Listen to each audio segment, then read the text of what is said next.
Bienvenue dans cette petite vidéo. Aujourd'hui, nous allons voir comment rapprocher deux listes ou deux états dans Excel. Le plus souvent, certaines personnes ont des difficultés à pouvoir rapprocher deux tableaux. C'est-à-dire savoir quels sont les éléments qui figurent dans un tableau et non pas dans l'autre et vice-versa. Parfois, ils aimeraient savoir entre deux tableaux quels sont les éléments qui créent des écarts entre les deux tableaux. Donc voilà comment est-ce qu'on va procéder pour faire cela.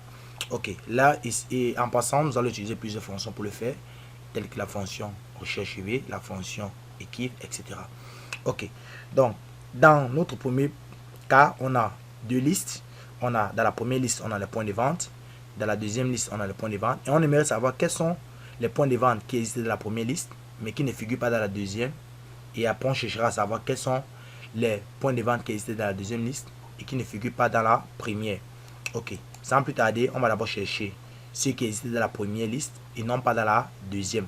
Ok, là, on va taper égal. On va prendre la fonction équipe. Bon, la fonction équipe permet de ici de renvoyer la position d'un élément dans un tableau en précisant un ordre spécifique. Ok, là, on va dire équipe. On va dire équipe. Ok. On veut la position de quel élément? On veut la position, bien sûr, du point de vente qui se trouve dans la liste 1. Point virgule. Dans quel tableau? On veut la position de cet élément dans quel tableau? Bien sûr, dans le tableau 2. Dans le tableau 2. Et là, qu'est-ce qu'on va faire? On va appuyer la touche F4 pour verrouiller. Pourquoi? Parce que lorsqu'on va incrémenter dans le sens des lignes, puisqu'on va trouver pour le premier, pour le deuxième, ainsi de suite. Lorsqu'on va incrémenter dans le sens des lignes, automatiquement, mes plages vont se décaler dans le sens des lignes. Par exemple, pour le premier, on a de G4 à G28. Pour le deuxième, pour A2 pour le deuxième, on aura plutôt de G5 à G29. Et là, vous voyez qu'on a G29 qui va tomber ici. Donc, vous voyez que la plage de ma deuxième liste va décaler dans le sens des lignes. Et là, on ne sera plus dans la plage de la deuxième liste. Donc, pourquoi? C'est pourquoi il faut appuyer la touche F4 pour bloquer, voilà, pour bloquer le sens, pour que ça n'incrémente pas le sens des lignes. La point virgule, ok, on veut quoi? La correspondance est exacte, c'est-à-dire la valeur c'est exact. Et là, entrée. Maintenant, on nous dit quoi? On nous dit que le marché central occupe la 10e position dans cette liste-ci, dans ce tableau-ci. On va vérifier. Là, on a Sousa à la première position. 2, 3, 4, 5, 6, 7, 8, 9, 10. Vous voyez que le marché central est bien à la 10e position. Et là, je n'ai qu'à double-cliquer. Je me mets là. Je double-clique pour incrémenter. Voilà. Donc là, maintenant, vous voyez qu'on a marché central qui est à la 10e position. A2 qui est à la 25e position. Et là où on a DSNA pour dire en principe non attribué, c'est parce que ce sont des éléments qui n'existent pas dans cette liste-ci. Étant donné que ces éléments n'existent pas dans cette ligne-ci, Excel vous renvoie DSNA pour dire que en principe, ces éléments, c'est du fait qu'ils n'existent pas dans cette liste-ci, Excel ne saurait trouver leur position. Donc c'est pourquoi il vous renvoie DSNA pour dire non attribué, donc qui n'existe pas. Donc voilà, donc en principe, voici tous ceux qui ont DSNA, ce sont les éléments qui existent dans la première liste, mais qui n'existent pas dans la seconde liste. Et là, on peut dire OK. Dès qu'on a trouvé la position, on peut venir là pour dire si, OK, NA, on va pas la fonction NA pour dire est non attribué. Si NA, donc ça veut dire que si la valeur ici est non attribuée, point virgule, qu'est-ce que Excel me fait? Il me dit n'existe pas, pour dire que le point de vente là n'existe pas. Voilà, n'existe pas. On met n'existe pas entre côtes, point virgule. Dans le cas contraire, ça veut dire qu'il existe. Existe.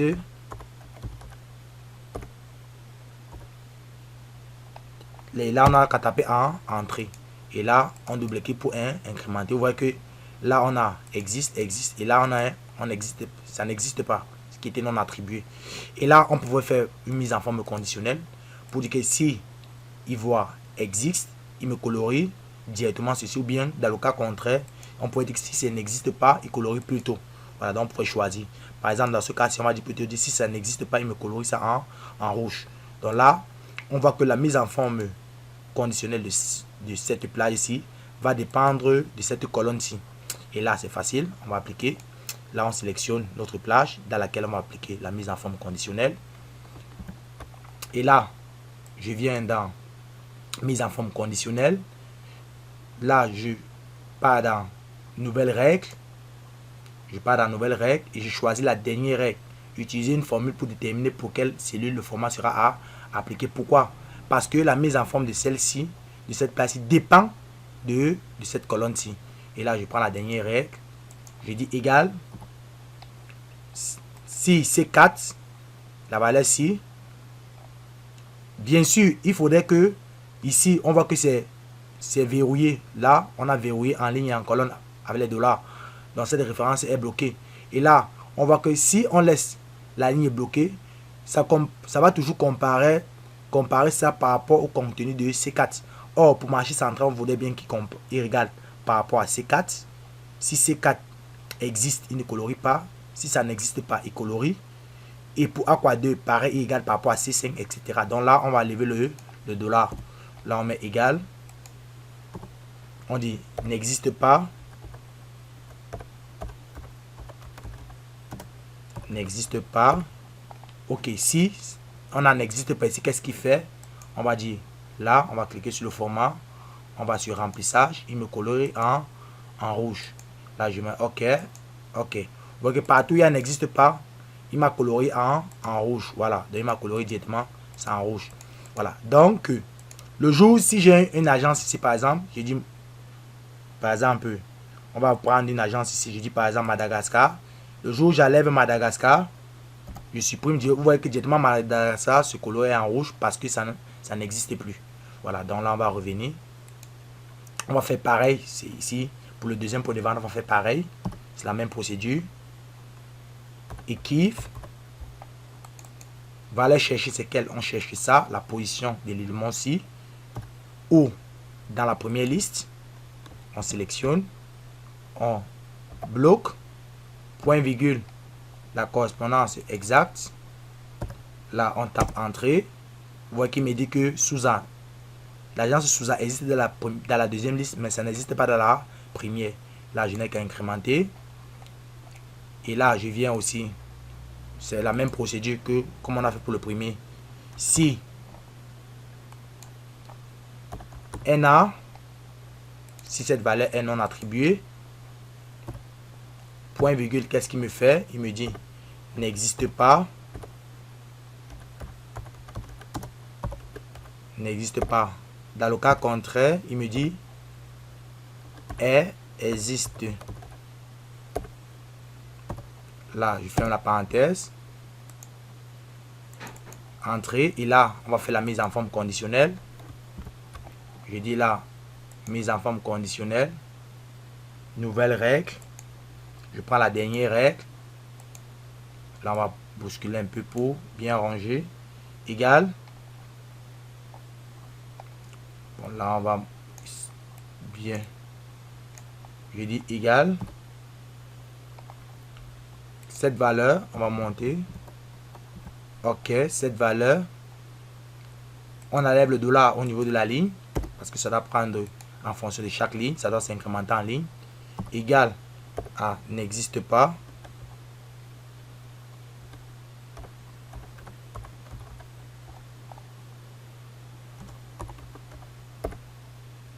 Qu'est-ce qu'il me fait?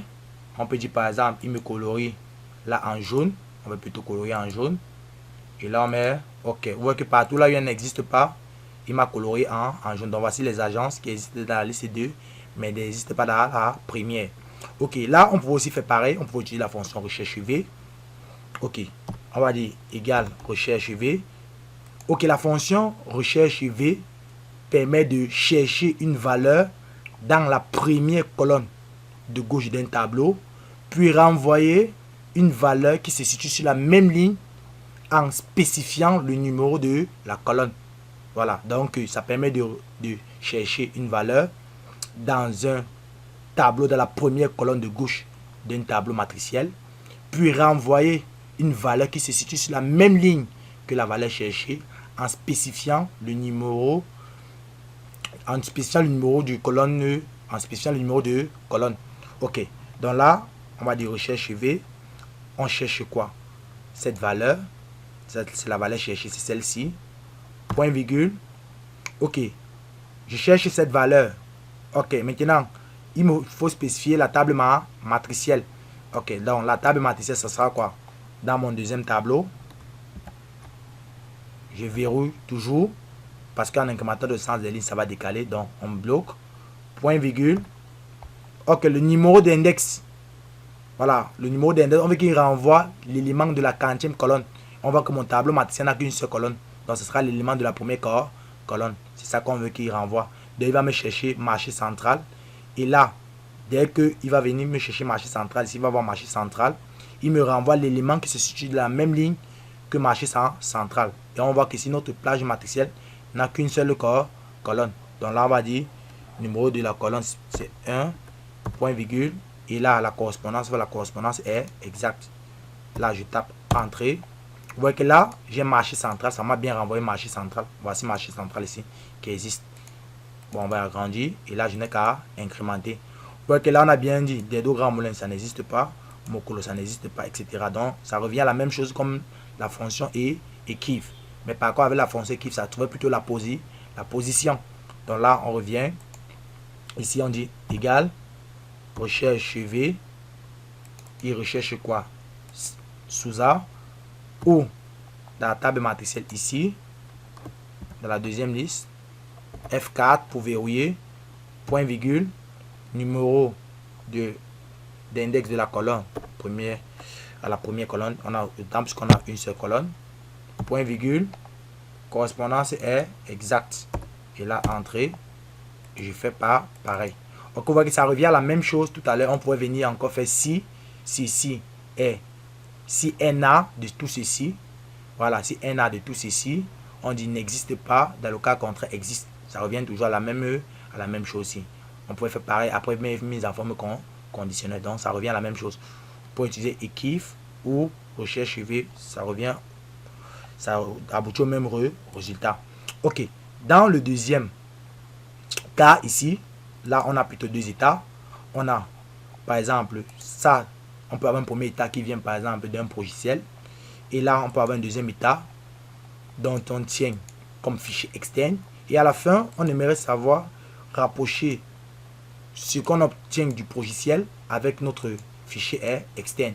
Voilà, donc parfois, il peut y avoir des différences. On aimerait savoir quels sont les éléments qui créent cette différence-là. Parfois, il peut arriver que dans l'état 1, tu as des éléments que tu as qui existent dans l'état 1, mais qui n'existent pas dans l'état 2. Pareil, il peut y avoir des éléments qui existent dans l'état 2, mais qui n'existent pas dans l'état 1. Et il peut aussi avoir des différences de montant. Voilà, donc on va essayer de voir cela. Là, je viens dans l'état 1. On va dire par exemple, on va les éléments de l'état 1. Là, je vais écrire par exemple état 2 pour les éléments qui proviennent de l'état 2. Là, on voit les éléments qui proviennent de l'état 2. Donc là, nous sommes dans l'état 1. On va dire égal. Recherche V. Ok, il me cherche quoi? Il me cherche le point de vente. Point virgule. Il me cherche ça où? Voilà, donc il me cherche le point de vente là où? Dans quelle table matricielle? Donc là, on va venir ici. On va venir ici. Au niveau du deuxième état, on va sélectionner tout notre état, c'est-à-dire quoi? Le point de vente et les ventes. On va sélectionner. Là, bon, on va lever le total. On va faire comment? On va appuyer F4 pour verrouiller. Parce que dans l'incrémentant sans les lignes, ça va bouger. On ne veut pas que ça décale. Ok, là, point virgule. Et là, lorsqu'il me trouve ici, on a dit qu'il cherche le premier point de vente. Il vient chercher ça ici. Et lorsqu'il me trouve le premier point de vente là, quel est l'élément qu'on veut qu'il renvoie? Quel est l'élément qui se situe sur la même ligne que le point de vente là qu'on veut qu'il renvoie? On veut bien sûr qu'il renvoie le montant. Donc il va dans, il a la valeur cherchée dans le premier point de vente qui est dans l'état 1. Il vient le chercher dans l'état 2. Il me renvoie l'élément qui se situe sur la même ligne que ce point de vente qui est bien sûr sur ses ventes. Donc là, je vais dire à la deuxième colonne, point virgule, la correspondance est exacte. Et là, je tape entrée. Vous voyez que là, on a marché central qui est bien sûr 2 millions dans l'état 1 et qui est 2 millions dans l'état 2. Allons vérifier. Marché central dans l'état 2. Vous voyez que marché central dans l'état 2 est de 2 millions. Il m'a renvoyé la valeur qui se situe sur la même ligne que la valeur cherchée qui est ma marché central.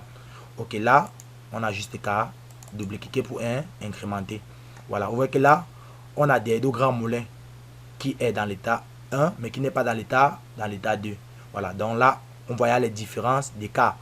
Et là, on voit ici, par exemple, on va prendre quel. Vous voyez qu'on a Shell Nouvelle qui est dans l'état 1, qui est de 1 million, mais dans l'état 2, c'est plutôt 900 000. Vous voyez qu'il y a des écarts qui se créent ici. Voilà, donc voilà un peu comment on voit. On voit bien sûr qu'il y a rond-point qui est enregistré dans l'état 1, mais qui n'existe pas dans l'état 2. Donc voilà les éléments qui créent les différences. On a Bepana Omnisport qui est dans l'état 1, mais qui n'est pas dans l'état 2. On a Mokolo, dont on a enregistré 1 400 000 de ventes, mais dans l'état 2, c'est plutôt 1 600 000. Donc voilà les différents écarts qui peuvent se créer parce qu'il y a des fichiers qui sont dans l'état 1, mais qui n'existent pas. Voilà.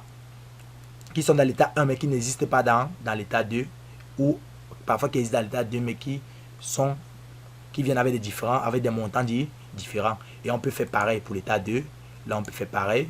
On va mettre état 1. État 1. On va dire égal. Recherche V. Recherche. Il me recherche quoi? Le point de vente ici. Ou dans l'état 1. Là, on va sélectionner dans l'état 1. On verrouille à la touche F4, point virgule. Il me renvoie l'élément de la 40e colonne. Bien sûr, de la deuxième colonne, la correspondance est exacte. Et là, on tape entrée. Là, on n'a qu'à incrémenter. Vous voyez bien que on a ici dans l'état 2, on a Souza qui est de 1 200 000, mais ça n'existe pas dans l'état 1. Et là aussi, on a peut-être Milan qui est de 1 800 000 dans l'état 2, mais qui est de 1 962 100 francs dans l'état 1. Donc voilà ce qui crée des écarts. À partir de là, vous pouvez analyser pour savoir quels sont les éléments qui créent des écarts. Ok, voilà un peu comment on fait pour rapprocher les états dans Excel et rapprocher des listes dans Excel. Je vous remercie.